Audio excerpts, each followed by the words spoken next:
porque decían, es que está manipulando las conciencias, ¿no? Está utilizando algo que no debería ser para eso, ¿no? Y sin embargo, fue una revolución, porque ese fue el origen de dar a conocer, que ya se usaban antes, que con encuestas tú podías, con análisis de conducta, con grupos de enfoque, tú podías reconocer tendencias para atenderlas vía la narrativa.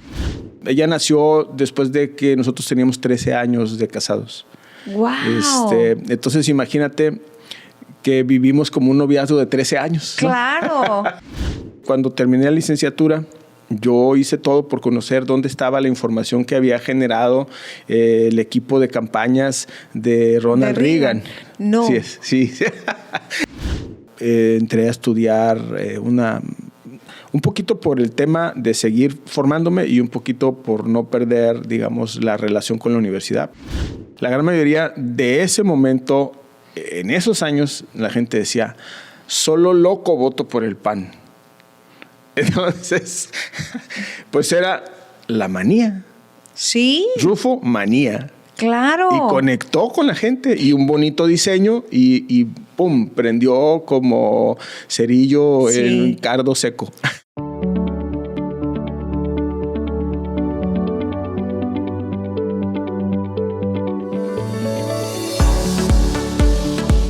Hola, ¿qué tal? Bienvenidos a un episodio más de su espacio favorito de la casa productora SIG Productions, de todo lo que transmitimos a través de Al Aire BC, la historia detrás del personaje. Agradezco mucho su tiempo, la atención que le va a dar, porque estoy segura que la historia que va a escuchar y el personaje que vemos el día de hoy lo vamos a conocer de una manera muy profunda, porque ya es de por sí reconocido. Así que yo agradezco el tiempo, agradezco a todos los que forman parte de este gran esfuerzo de comunicación para que todos los espacios de Al Aire BC llegue a través de sus dispositivos. Y bueno, pues le doy las gracias y sobre todo agradecerle también el tiempo por estar aquí en el podcast La historia detrás del personaje, Salvador Morales Rubí. Gracias, Diana. Gracias. Tienes público. ¿Cómo estás? Muchas gracias por estar acá. Muy halagado de esta presentación, pero muy halagado de que el motivo de la invitación sea que haya una historia que contar, ¿no? De una persona y en este caso de tu servidor. Muy halagado. Muchísimas gracias. Siempre hay una historia que contar y digo, seguramente pues ya lo reconocieron, pues actualmente es el rector de la Universidad Tecnológica de Tijuana, con mucho prestigio, sobre todo por todas las cosas que has hecho a partir del 2022, año en que fuiste designado como rector. Pero hay que mencionar también tu contexto, porque las personalidades que pasan por aquí son personalidades que tienen historia, que tienen trabajo previo, porque por algo están donde están. Entonces, el maestro Salvador Morales Rubí, servidor público de carrera desde el 2022, designado como rector de la Universidad Tecnológica de Tijuana, UTT, cuenta con estudios en licenciatura en Psicología Industrial, que no sabía ni siquiera que existía y ahorita nos vas a explicar, maestría en Psicología y un diplomado en Administración Industrial. Actualmente también cursa un doctorado en Psicología en CUT Universidad de Tijuana. Ha sido delegado del IMSS en Baja California, que es el organismo de salud público más importante de todo el país, eso sin duda. Ha sido también director del ISTECALI, Salud para los Trabajadores del Estado. Por cierto, me dijo un pajarito, y aquí tengo que recalcarlo, que la misión de Salvador Morales Rubí como rector en la universidad es llevar a la universidad al máximo nivel. Y entonces eso lo has hecho a través, porque aquí lo hemos dado a conocer, porque ha tenido muchos convenios de colaboración con diferentes industrias, maquiladoras, empresas de muy buen nivel, para que los alumnos también tengan un buen espacio laboral en donde aterrizar. También me dijo el mismo pajarito que quiere avanzar en la internacionalización de los estudiantes, ¿no? Pero para que la gente entienda completamente y podamos entender tu historia, quisiera saber los puntos medulares de lo que influyeron en ti, a lo mejor en la niñez y en la juventud. ¿Qué es lo que tuvo que pasarle a Salvador Morales Rubí para ser quien eres? Porque todo influye, la educación, con quién te juntas, el contexto histórico, por qué piensas como piensas y por qué eres como eres. Gracias, Diana. Yo creo que la parte más importante de cómo te vas formando empieza en tu familia, en tu casa, con tus padres, con tus hermanos, ¿no? Hermanas, y que es un contexto enriquecedor, ¿no? Sí. Proclive al aprendizaje, ¿no? Recuerdo que el primer libro que leí en mi historia, ¿no?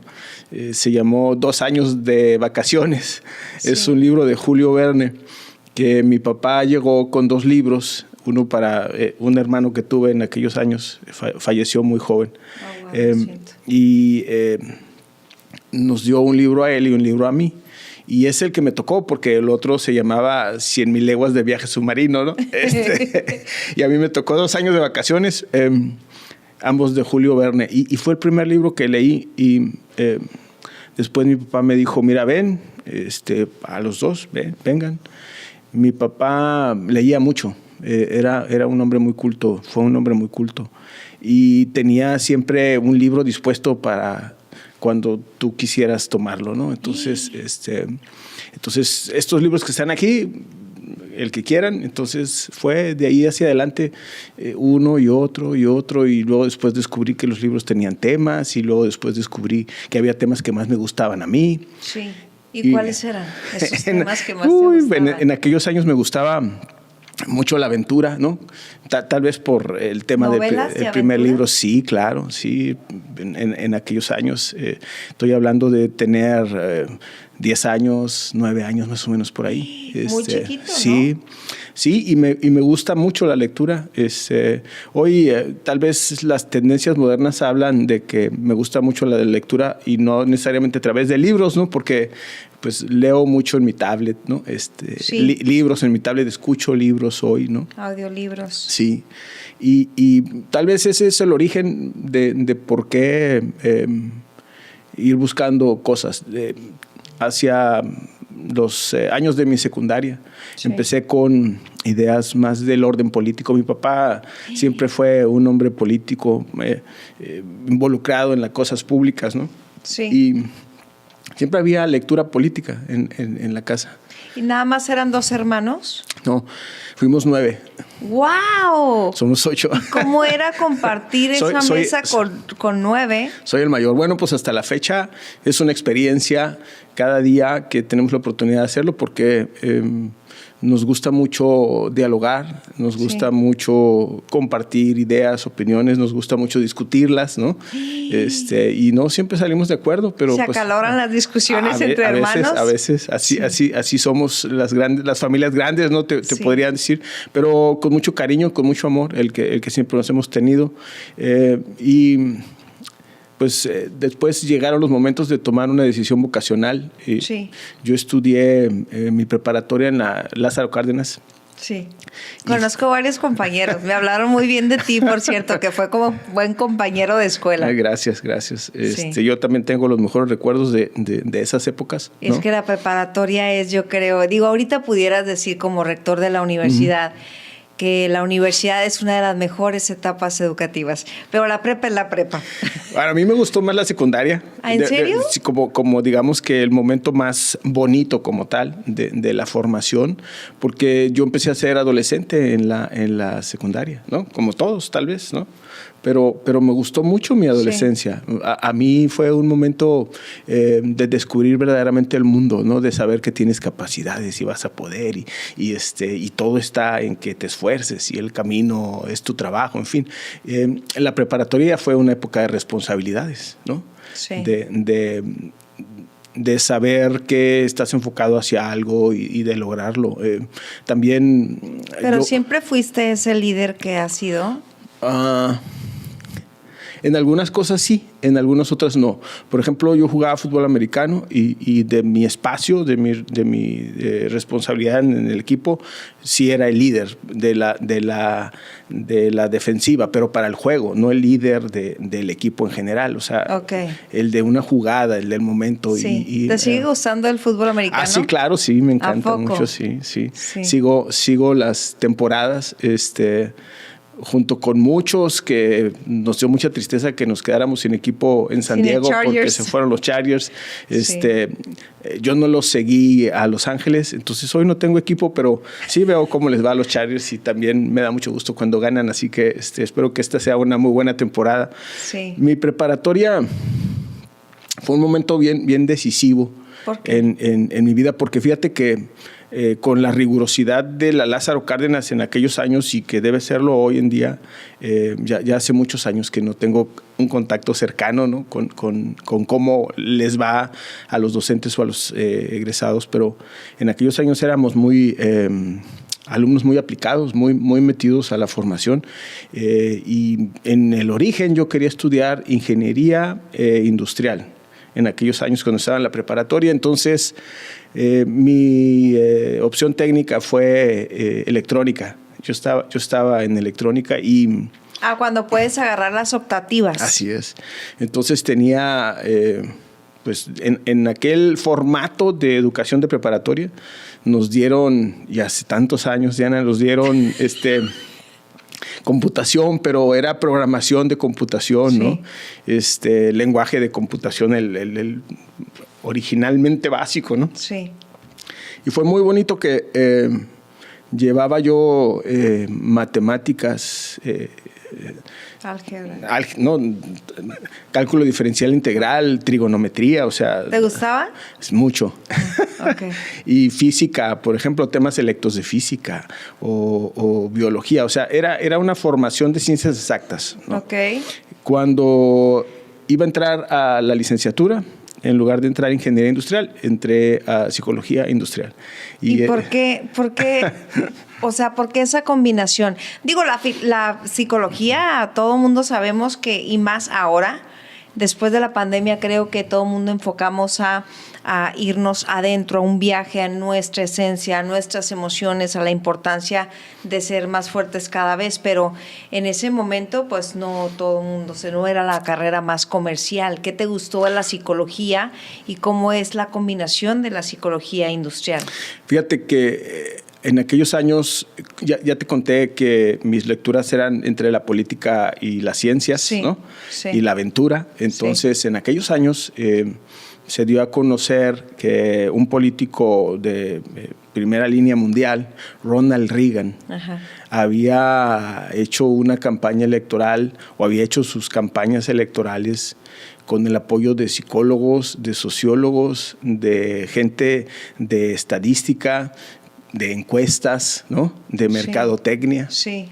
Entonces yo dije, yo quiero hacer eso. Y fue muy innovador en ese momento. Era 100% innovador, sí. Tanto que recibió una crítica muy rigurosa de la Asociación Americana de Psicología, de los colegios de psicología del mundo, ¿no? Uh-huh. Porque decían, es que está manipulando las conciencias, ¿no? Está manipulando las conciencias. Así es, utilizando algo que no debería ser para eso, ¿no?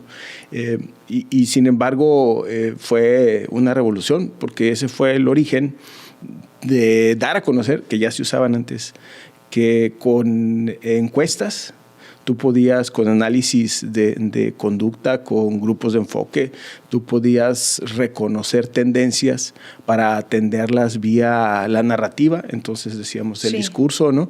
O con la presentación de una determinada campaña de mercadeo, ¿no? Sí.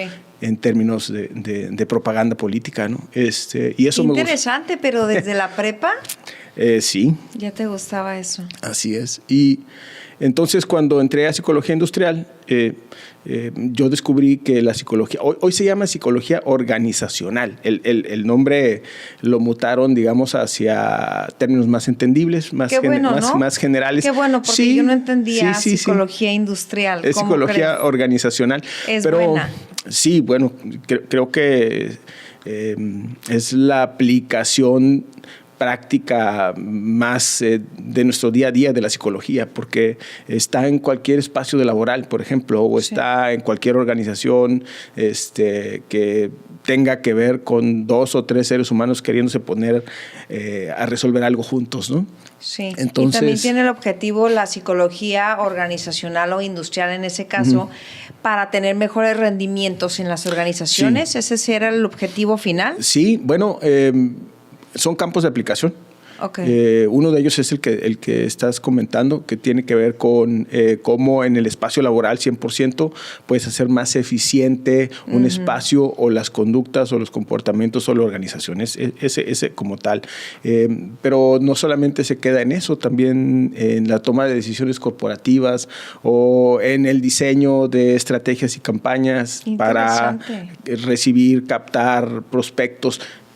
Algo muy importante, la selección adecuada, el encontrar la persona idónea para cada espacio o puesto a desempeñar, los diseños de programas. Entonces decíamos capacitación, ¿no? De formación de talento para poder desempeñar un puesto, ¿no? En fin, y bueno, eso me gustaba mucho, pero la psicología... Hoy hay psicología política, fíjate. Entonces decía, el código de ética del psicólogo de allá de los 80s, inicios de los 80s, le prohibía al psicólogo dedicarse a la política, literal, ¿no? Okay. Hoy tenemos psicología política como subciencia, ¿no? de la psicología y análisis de mercadeo para la práctica política o marketing político, ¿no? Y entonces todo partía de esta mezcla de la estadística, de las encuestas, de la psicología y de la sociología. O sea, es una combinación súper interesante. Y eso quise hacer y eso hice. Entonces, ¿y cuál fue tu primer trabajo? Mi primer trabajo fue... O sea, ¿sí director, fue enfocado de esto? No. Porque luego también ahí está, ¿no? ¿Dónde hay un espacio para tanta innovación? No, tienes toda la razón. Mi primer trabajo fue director de recursos humanos en una empresa maquiladora. Que también te fue ayudando. Sí, claro, mucho. Y era una aplicación también muy moderna en aquellos años. Estamos hablando del 87. Ok. 87, finales del 87, sí. Y bueno, luego, ¿cuánto tiempo estuviste ahí en ese cargo? En ese lugar estuve trabajando como 3 o 4 años, no me acuerdo, ya son muchos años, pero más o menos. Y a la par de ahí, tu estado personal, ya tenías compromiso, ya tenías familia. Yo me casé muy joven. Ok. Yo me casé a los 20 años. Súper valiente. 40 años tenemos mi esposa Sandra y yo casados y muy contentos. Sí. Sobre todo, ¿sabes qué se me hace muy bonito porque conozco a su esposa y han sabido evolucionar con el tiempo de manera individual y como pareja, ¿no? Sí, creo que eso ha sido muy interesante. Mira, mi hija, tenemos una hija nada más, tiene hoy 26 años, Zoe. Wow. Ella nació después de que nosotros teníamos 13 años de casados. Wow. Entonces imagínate que vivimos como un noviazgo de 13 años. ¿No? Claro, pero juntos y con proyectos individuales también. Sí, fue una época muy bonita porque además de que éramos muy jóvenes, nos daba, creo que el esfuerzo, las oportunidades y tomarlas y ser responsable con con tus oportunidades nos dio ventajas y la ventaja de poder tener viajes, de poder salir, de tener convivencias que luego cuando haces una familia y tienes la responsabilidad de los hijos no suceden y que vienen hasta cuando ya estás en una edad adulta, ¿no? Entonces... Sí, porque hay un paréntesis que obligatoriamente lo tienes que tener sí o sí. Pero el secreto de ustedes seguramente se daban sus escapaditas de novios. No puedes envolverte en una rutina que te lleva la vida misma marital, ¿no? En la formación de una familia con niños chiquitos. Sí, porque simplemente porque no es compatible, ¿no? La estabilidad hasta del espacio físico, ¿no? Pero cuando teníamos muy pocos años de casados, pues llegaba el fin de semana y agarrábamos el carro y decíamos, ¿a dónde quieres ir, no? Y a donde fuera, ¿no? Aplicabas la aventura de los libros de chiquito. Sí, entonces, Sí. a donde nos diera el tiempo, ¿no? Sí. El ir y venir en un fin de semana y a veces un fin de semana largo, no sé. Sí. Y bueno, Sandra es también así. Creo que ella sigue siendo así y yo ya no tanto. A mí ya no me gusta tanto. ¿Por tus responsabilidades? No, a mí ya no me gusta tanto viajar. Creo que esa parte de este momento de mi vida se está transformando y ni siquiera me di cuenta cuánto, ¿no? Sí. Pero ella sí le sigue encantando, entonces cada que hay oportunidad eso hacemos.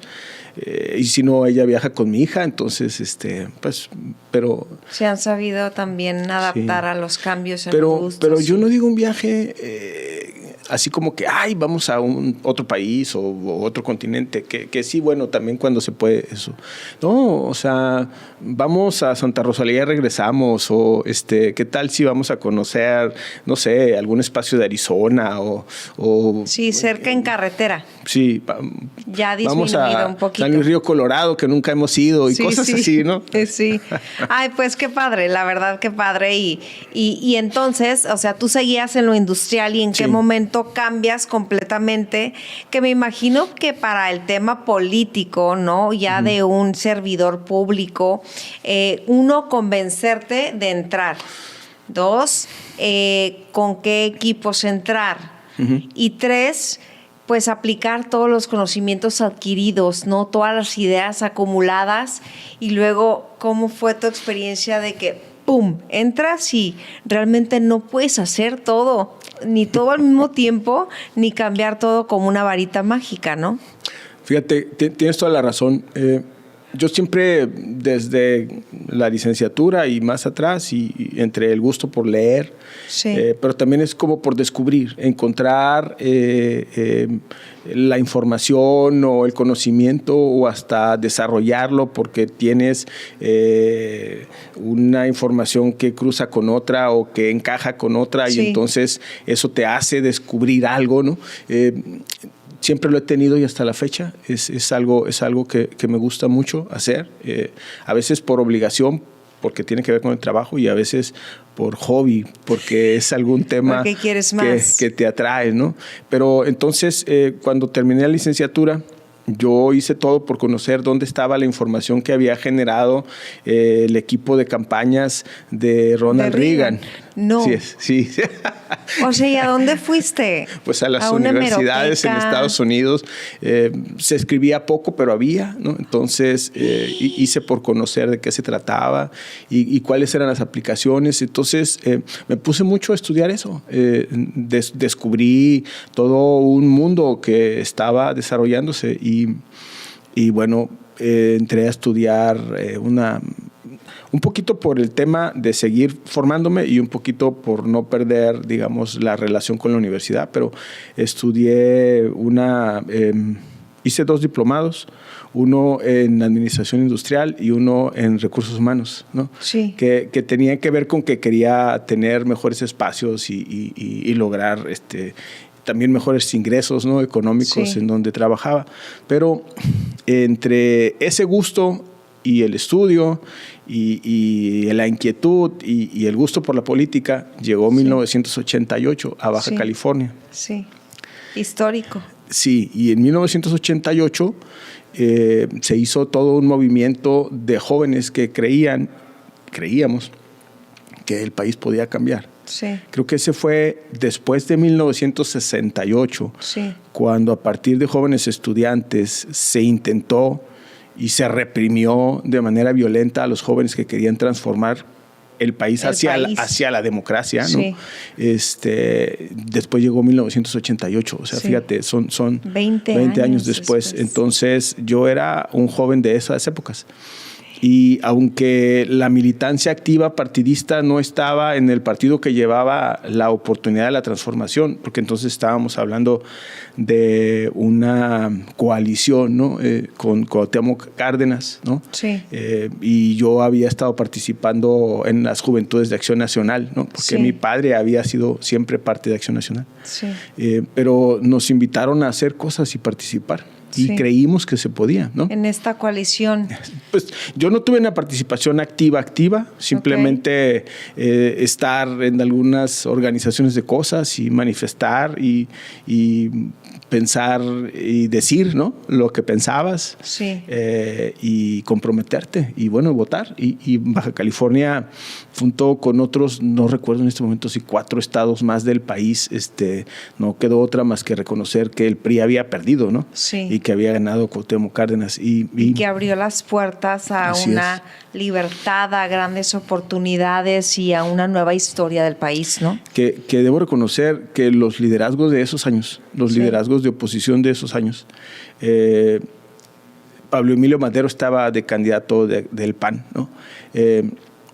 Llamaban a la acción política, a la participación política, pero en la paz, ¿no? Digamos, en orden, a través de los votos, en la lucha pacífica no violenta, ¿no? Sí. Porque era un riesgo muy grande, ¿no? Y el riesgo era la represión, y una represión violenta que ya se había vivido apenas, así que los que éramos muy jóvenes en esos años, pues éramos la generación de hijos o hermanos de quienes habían vivido.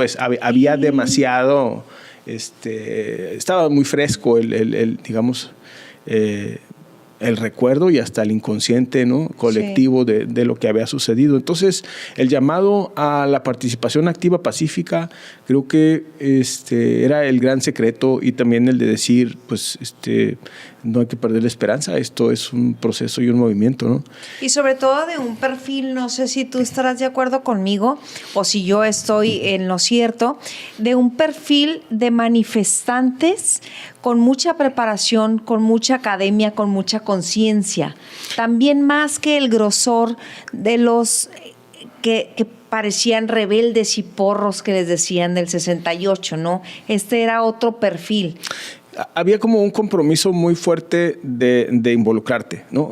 Por lo menos en lo que me tocó vivir de cerca, o lo que, por ejemplo, que nos invitaron a algunos amigos y a mí, ¿no?, a sumarte a ese proceso, independientemente de que sabían que algo hacías o algo participabas, pero dentro de Acción Nacional, ¿no?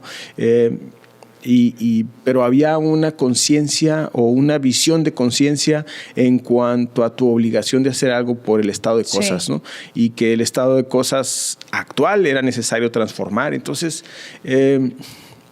no estoy muy seguro si era conocimiento muy profundo o simplemente que a cada quien nos decían lo que necesitábamos saber para activarnos, ¿no? Pero eso sucedía, ¿no? Sí. ¿Y qué te ayudó la psicología y todas tus herramientas para aplicarlas en esos momentos tan claves, ¿no? Te voy a contar cosas que nunca he contado, pero me hacen sentir ahorita en este momento como una cosquillita de alegría, ¿no? Porque pasaron y las hicimos. En 1989, un año después, precisamente por la efervescencia que se había provocado el año previo y porque el propio sistema, que entonces era solamente PRI, había castigado la participación y los resultados del régimen político priista, ¿no? Y habían hecho renunciar a un gobernador, y había la decisión de poner a otro de 10 meses, en fin. Y esa efervescencia que no a ciencia cierta, pero te hacía creer que se podía lograr la diferencia, ¿no? Lograr un cambio, que hubiera participación política en el gobierno de otras corrientes, ¿no? Sí. Entonces, por primera vez, y en el 89, yo participé, ahora sí, activamente en la organización en procesos de las campañas, en un área que por eso la quiero contar, en donde lo que hacíamos era hacer encuestas, participar con diseños, plantear historias, definir narrativa. Y bueno, en el equipo con nosotros también estaba gente que sabía hacer diseños, entonces inventamos cosas muy atractivas que fueron novedosas en campañas para el mundo. De hecho, vinieron después a hacer análisis gentes que decían, oye, ¿cómo hicieron esto? ¿De qué se trata? ¿De dónde salía? ¿No? ¿Quién fue la mente maestra? Sí, ¿no? y ahí sí debo decir que había, éramos un equipo tal vez de 10 personas. Habíamos 2 psicólogos, un arquitecto, una socióloga. O sea, había gente pensando y haciendo cosas y todos jóvenes, poniendo en marcha este tipo de conocimientos que para mí era pues el hobby personal de saber cómo se hacía y cómo se decía y por qué, ¿no? Sí, pero aparte poner en práctica todo lo que te metías en años de Reagan, sí, en las hemerotecas, en las bibliotecas, en las universidades, por fin lo estabas practicando, o sea, llevando, y la oportunidad también que se les dio histórica de sí llevarlo a cabo, porque a veces existen generaciones de jóvenes que el mundo exterior o práctica o laboral pues no les da oportunidad de innovar. Fíjate, son 30 y tantos años, 36 del 89 más o menos,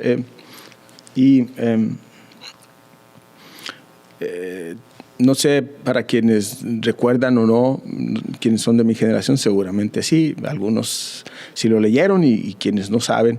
El nombre final, digamos, como de campaña del candidato ganador, que se llama Ernesto Rufo, y entonces fue el candidato del PAN, fue la rufomanía. Sí, 100%. Ok, bueno. Eso surge de un diseño que hace uno de los compañeros. No voy a revelar el nombre de nadie de ellos. En su momento, si lo quieren comunicar o no, pues, en fin. Porque además eso lo volvimos a repetir. No a los mismos equipos, pero esas prácticas ya fueron recurrentes y se convirtieron en estándar de participación. En fin, bueno. Pero con encuestas que hicimos... decían, oye, en una pregunta, porque se llama psicografía, ¿ok? Hacer encuestas sobre posibles comportamientos psicológicos, ¿ok? Entonces eran ideas en pañales. Sí, o sea, claro. Hoy hay muchas cosas y muchas herramientas y bueno, en fin. Y métricas, ¿no? Así es, pero sigue siendo el término correcto, es psicografía. Entonces, ¿y cuál era la pregunta? ¿Qué necesitas para poder votar por el PAN? Entonces, la gran mayoría de esas encuestas... ¿Preguntas abiertas? Sí, en este caso sí. La gran mayoría de ese momento, en esos años, la gente decía, solo loco voto por el PAN. Entonces, pues era la manía. Sí. Rufo manía. Claro. Y conectó con la gente y un bonito diseño y ¡pum! Prendió como cerillo en cardo seco. Y aparte, o sea, el hartazgo y el contexto social de ese momento, ¿no? O sea, ya la inconformidad social de un sistema que había durado tanto tiempo, tan permanente y a lo mejor hasta represivo en muchos de los casos, pues fue una gran oportunidad que ustedes no desperdiciaron y se juntó.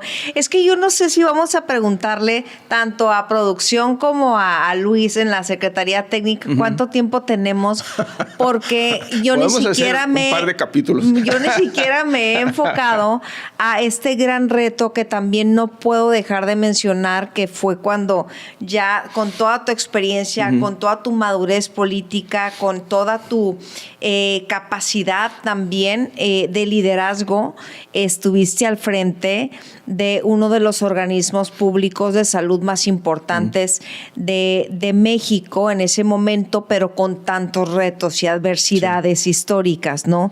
Al frente del Instituto Mexicano del Seguro Social, en donde las decisiones no solamente dependían de ti, sino era, para empezar, las cosas diplomáticas y las cosas burocráticas no se mueve nada por un oficio. Si no hay un oficio que le dé un buen proceso, pues simplemente no procede nada por más que lo decidas. Fíjate, paradójicamente el Seguro Social, aunque tiene muchas normas técnicas, yo no conocí y no conozco otro organismo público que tenga el mayor número de normas técnicas, pero todas tienen una razón cierta y todas tienen un fin práctico y todas son eficientes. Mira, qué curioso. Sí, claro. O sea, ninguno se contrapone. Bien aplicadas, ¿no? O sea, el Seguro Social, el IMSS, es en la definición un organismo eficiente. Okay. Y creo que cuando se dan las ineficiencias es el factor humano el que hace que algo dentro del sistema no marche como debe ir, ¿no? Estoy diciendo una cosa bastante seria, pero creo que lo digo con plena conciencia. Con plena conciencia. Y en el momento en que te tocó a ti, estaba como en un momento clave, ¿no? Bueno, fíjate, es una mezcla bien interesante. Voy a tratar de hacer una historia muy larga, muy rápida. Ay, no, ¿okay? Pero es que yo no sé si esto me está gustando. Mi gusto por la formación académica siempre ha estado ahí. Yo después estudié una maestría en psicología. Sí. Luego inicié un doctorado en psicología en el CETIS. Sí. Los programas académicos del CETIS cambiaron. Terminé mi doctorado en psicología en el CUT, en el centro, en la Universidad de Tijuana, aquí en el campus Tijuana. En la Altamira, debe ser, en el campus del centro, en la Altamira. Y bueno, esa es, digamos, que la parte formal de la educación. Y siempre ha sido un poquito entre los tiempos libres y el tiempo que le robas a la familia, porque nunca he dejado de trabajar desde que estaba en la licenciatura. Eso hace que me acerque siempre a novedades de aplicaciones en cualquier área en la que me haya tocado trabajar, ¿no? Te hace un método de conocimiento y desarrollo y de implementación, ¿no? Sí. Y me dejó pasar por puestos de elección popular y puestos de designación, pero yo podría decir con mucha puntualidad que siempre tratando de innovar, ¿no? De hacer. ¿Y cuál fue la huella que dejaste en el IMSS? Híjole, bueno, o las huellas. Creo que hasta la fecha es algo que está en marcha, que es el desarrollo de la infraestructura de salud, que tiene un rezago histórico en Baja California. Sí. Pero logramos con los ayuntamientos y con el gobierno del estado el que se tuviera por lo menos el plan de por dónde empezar y cómo empezar, ¿no? Al menos el manual. El manual ya estaba, ¿no? Los pasos secuenciales de qué debo hacer primero y por qué y dónde y cómo voy a empezar, ¿no? Y por eso está a punto de terminarse ya al 100% el hospital, creo que es el número 23, la clínica de Ensenada, ¿no? Que era la deuda más grande de infraestructura de salud del estado, ¿no? Sí. Después debe seguir Tijuana y luego Mexicali, ¿no? En ese sentido. En ese orden también. De prioridades, sí. Y bueno, pues también está ya ahí algunos acuerdos, que en paz descanse Arturo González dejó algunos terrenos etiquetados en ese sentido. También en Mexicali logramos que tuviéramos algunas determinaciones. Las administraciones, los tiempos, las prioridades cambian, pero eso se fue planteando así. También un hospital en San Luis Río Colorado, que era responsabilidad de tu servidor, se detonó y ya se inauguró, está en operación. Creo que esas son las partes importantes. El lograr que todas las clínicas del instituto en el estado, en la región, estuvieran realmente al 100% de operación. Y luego, o sea, tengo que hacer el paréntesis aquí porque el compromiso de meter a tu esposa también en el voluntariado, digo, es parte de también a ella le gusta mucho. Cariño que ella, es porque se veía, ¿no? Lo que hacía, pero aquí no se puede tomar decisiones que solamente salpiquen de manera individual. Bueno, a mi esposa le gusta mucho la labor social, el servicio social, es psicóloga también. Sí. Ella es psicoterapeuta, tanatóloga. Entonces, siempre ha tenido un compromiso social muy fuerte, ¿no? Sí. Y se involucra en muchas causas, en algunos casos, yo voy a decir que la gran mayoría de los causas que ella decide y algunas causas conmigo, ¿no? Pero la apasionada en las causas sociales es mi esposa.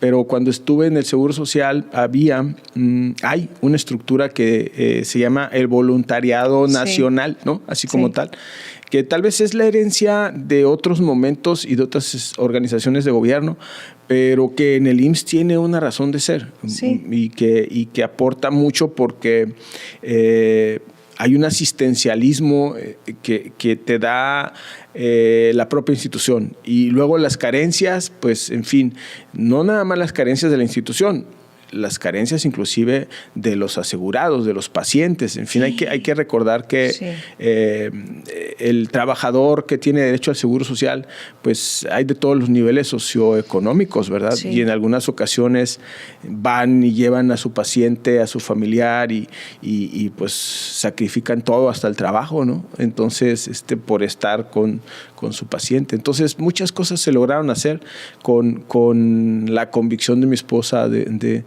hacer que todo lo que confluye alrededor del Seguro Social, que es bien interesante porque es el gobierno, la iniciativa privada, los trabajadores, los sindicatos, ¿no? Las familias. Las familias y todos operando y todos practicando en el mismo sentido un bien, ¿no? En favor de un bien, se logran cosas muy bonitas. Y yo creo que ese fue un momento muy bonito para mi familia. Sí. Nos veíamos muy poquito, pero fue un momento muy, muy gratificante espiritualmente. Pero además no pudieras tener ese semblante de satisfacción y de orgullo a tu paso por el IMSS si los resultados o si ustedes como familia no hubieran dejado todo ahí. Entonces, como gracias. así pasó, lo recuerdas como una etapa bonita. Sí, definitivamente. De crecimiento. Definitivamente. Y bueno, con buenos recuerdos. Y ¿sabes qué? No nada más buenos recuerdos. Hay momentos que todavía son vida presente porque nos dejó muchos amigos. Muchas relaciones, sí, claro, sí. Wow. Y luego, bueno, el ISSSTE, que yo creo que esto sí da para, voy a pedir realmente un episodio 2 porque vale la pena para enfocarnos ya la última parte de los 5 o 10 minutos que quedan sobre esta también importante responsabilidad, ¿no? Ser rector de una de las universidades más reconocidas y todo lo que has hecho en solamente 2 años y medio. Ya son 2 3. Ya años, son 3. 2 meses o 3. No, ya son 3, ya cumplimos 3. Ya cumplieron 3, entonces, 1, ¿cómo te lo proponen? 2, la academia siempre te ha jalado en las aulas, de cierta manera, y que le expliques, por favor, a la gente que te está viendo que nunca dejas de ser ni alumno ni maestro. Así es. Y eso es muy bonito, pero es cierto. En tu caso menos, ¿no? Eso es efectivamente, creo que es una buena definición de lo que es un académico. Sí. Nunca dejas de aprender y siempre quieres enseñar o siempre estás dispuesto, ¿no? a querer llevar a otros, ¿no? Y eso como que es una especie de alma, ¿no? Que está dentro de a quienes nos gusta hacer estas cosas. En el 2017, voy a regresarme a la política y luego respondo esto. Sí. En 2017, las circunstancias políticas en el Estado y los momentos y las administraciones en las que además yo ya había participado, no me tenían contento. Entonces, yo me separé de la participación activa en la política después de 2015 en Acción Nacional. Sí. Y seguí haciendo cosas, digamos, en la política ciudadana. Sí. Conformamos un grupo político, grupo ciudadano, pero para la participación política, que se llama Grupo Minarete, que ha sido algo muy bonito porque ha ido creciendo y ha ido sumando mucho talento en favor de la participación ciudadana, como es tu caso. Sí, plural, un grupo plural. Así es. Y bueno, eso hicimos junto con otros 2 amigos y fue creciendo. Y en el 2017, precisamente por tener relación de otros gente de otros partidos políticos, digamos, ¿no? Y además sabiendo que yo ya no estaba participando activamente y que no estaba precisamente contento con lo que estaba sucediendo en Acción Nacional, entonces me invitan a colaborar con el movimiento de Morena. Sí. La entonces dirigente Jacob Polemski, la presidenta nacional, estaba en Baja California en una gira para alguna actividad política. Sí. Y me invitaron a una cena con ella. Y es que no se podía desperdiciar tantas herramientas que traías, tanta experiencia político-social y el timing y el tacto, ¿no? Que podías tú, pues, prácticamente pasarle a...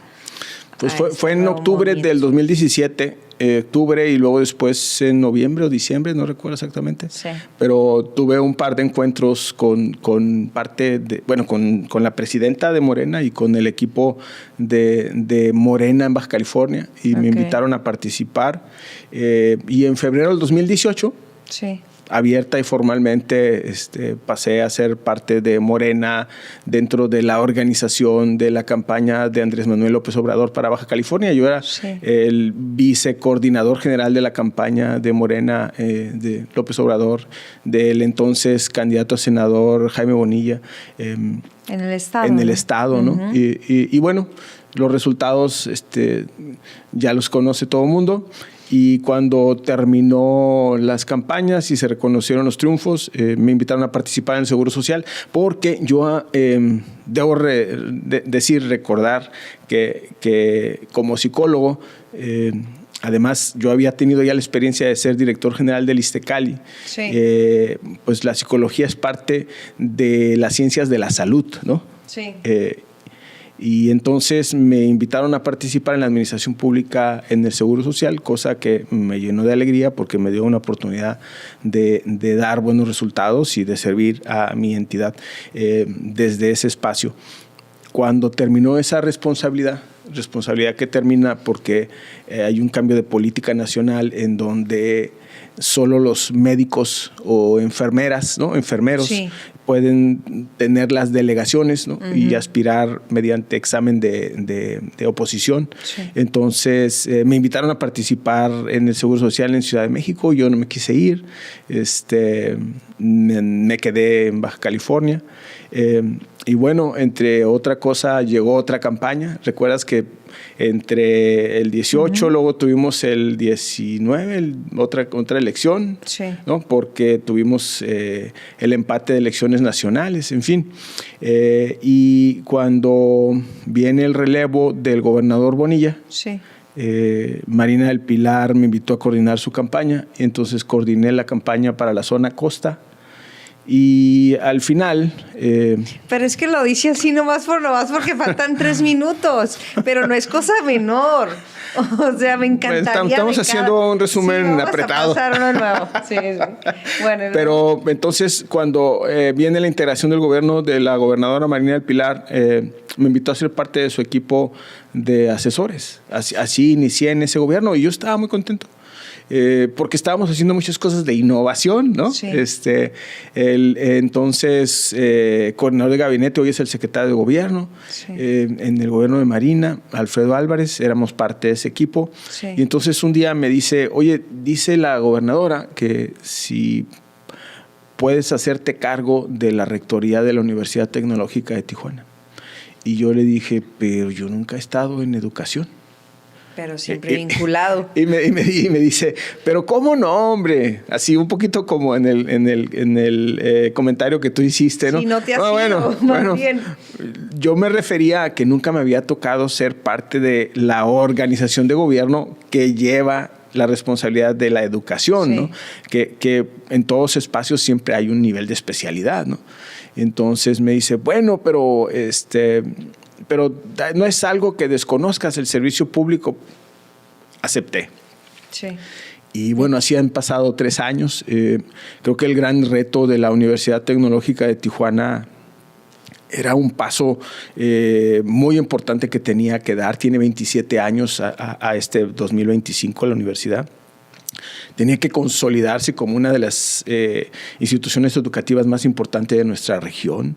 Ha formado cerca de 24,000 profesionales que están en todos lados y yo diría que hasta en muchas partes del mundo, dando muy buenos resultados. También tendría que venir la consolidación de la capacidad en los docentes y la formación docente y el reconocimiento tanto de sus derechos como de las oportunidades que se les puede dar. Establecimos convenios con muchas industrias.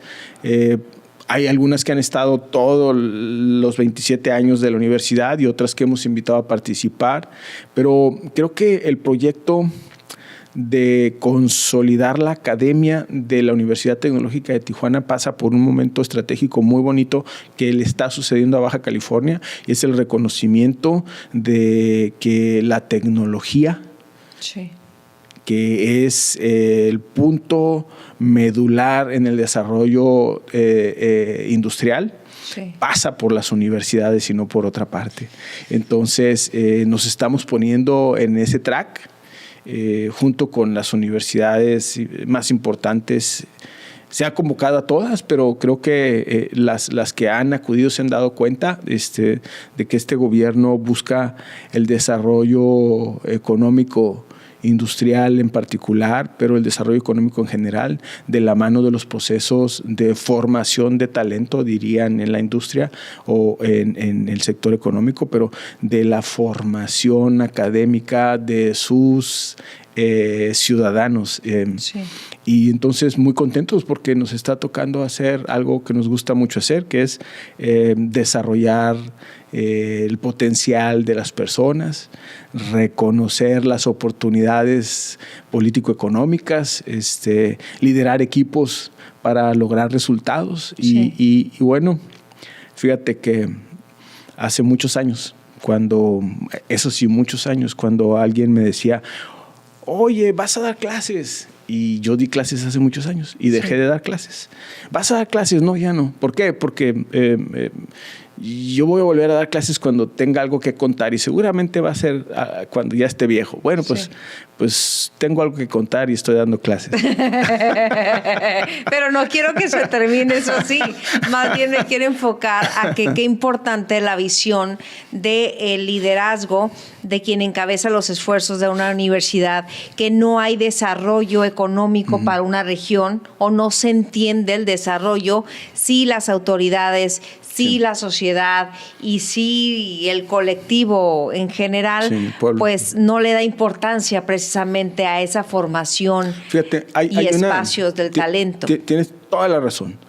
Hay una experiencia en la que deberíamos los mexicanos que irnos de la mano para hacer benchmark, si tú quieres, pero irnos de la mano que además empezaron en procesos cuando también México quería empezar, y es Corea del Sur, ¿okay? Hace 35 años, más o menos 37, 38 años, ellos se plantearon un plan estratégico y dijeron, vamos a salir de este estatus que no es precisamente el que queremos en términos económicos, y cómo le vamos a hacer. Y convocaron a todas las universidades. Los principales capitales económicos privados y dijeron, necesitamos un buen gobierno y necesitamos la participación de las universidades. Diseñaron un plan y salieron adelante. Y hoy nadie le niega a Corea del Sur la condición de un país de primer mundo, moderno, con un estándar de vida elevado y con ingresos per cápita de primerísimo nivel. Entonces, porque le apostaron desde un principio, ¿verdad? Y lo mismo hizo Japón, pero hace muchos años, y lo mismo hizo Estados Unidos, pero hace muchos años, y lo mismo hizo Alemania después de la Segunda Guerra Mundial para levantarse de ahí. Bueno, creo que es el momento de México, y yo no sé, creo que eso es lo que está impulsando la presidenta Claudia Sheinbaum a través inclusive de la creación de una Secretaría de Ciencia y Tecnología. Pero sí te sé decir con certeza que en Baja California, bajo la instrucción de la gobernadora Marina del Pilar, las universidades fuimos convocadas y estamos participando de la mano del gobierno, desarrollo económico de gobierno, y de la iniciativa privada para la promoción de nuestra entidad y que nadie nos diga que no vamos a captar una inversión porque no tenemos el talento, y si ahorita no lo tenemos porque es algo nuevo, dame año y medio, dame 2 años, dame 4 años y vas a tener la capacidad instalada y el talento suficiente para desarrollarla. Es que ya con esto, pues sí, con el compromiso para todos ustedes y también nosotros, un compromiso que estamos haciendo al aire, a través de Al Aire BC, de que regreses para un segundo episodio porque vale la pena. Cerramos con la conclusión de que Salvador Morales Rubí, aparte de ser rector de la UTT en este momento, eres un hombre de compromisos, de visión, de ponerse un objetivo y trazarlo, y pues un gran ser humano con mucha vocación de servicio. Muchas gracias, Diana. Creo que de las enseñanzas más importantes, como empezamos, de dónde viene tu razón de ser, las enseñanzas de mi familia de origen y lo que entre mi esposa y yo enseñamos a mi hija, es que lo primero que tienes que tener es el compromiso de servir a los demás.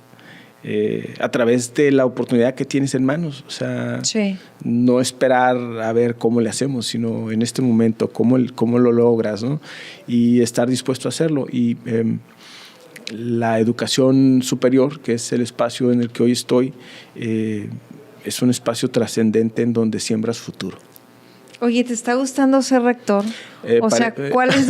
Es que no puedo parar, ¿no? O sea, sí sientes como una satisfacción plena en este momento, donde además de aplicar todo tu conocimiento, te llena, ¿no?, de vida la juventud, la energía, proyectos, yo creo ser que parte. La educación, sí, que como le dije a el entonces coordinador del gabinete, en la que yo nunca había trabajado antes, ¿no? Hoy, con esta experiencia, puedo decir que es el espacio de mayor servicio público que puede tener una persona.